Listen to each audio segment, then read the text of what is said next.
Hi అండి. ఈ శారీ అయితే కాశీలో తయారు చేసిన శారీ అంట. ఇది అయోధ్యలో రామమందిరం కోసం తయారు చేశారు.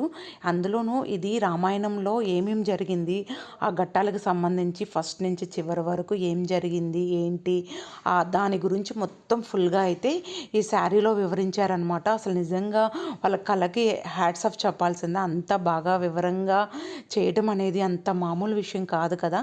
నాకైతే ఫస్ట్ ఈ శారీ చూడంగానే చాలా థ్రిల్‌గా అనిపించింది. అయ్యో! ఇలా కూడా చేయగలరా అనేసి. మీలో ఎంతమంది కనిపించిందో కింద కామెంట్ సెక్షన్‌లో కామెంట్ చేయడం మర్చిపోవద్దు. ఇది 22 రామమందిరం ఓపెనింగ్‌కి చేస్తున్నా కదా! అక్కడ ఇవ్వడానికి చేశారు. ఇది చూసారు కదా! ఎంత బావుందో. ఇది కాశీలో బనారస్ శారీస్ వాళ్ళు చేశారు. ఇది సేల్‌కైతే కాదు. అస్సలు ఎక్కడ అమ్మడానికి అట్లా కాదు. ఇది దేవుడికి సంబంధించిందే. దేవుడి దగ్గర ఇవ్వడానికే. అది అండి. ఇది చూడండి. అది లాస్ట్‌లో ఉన్నది కూడా కొంచెం బ్లౌజ్ పీస్ మీద జై శ్రీరామ్ అని రాశారు.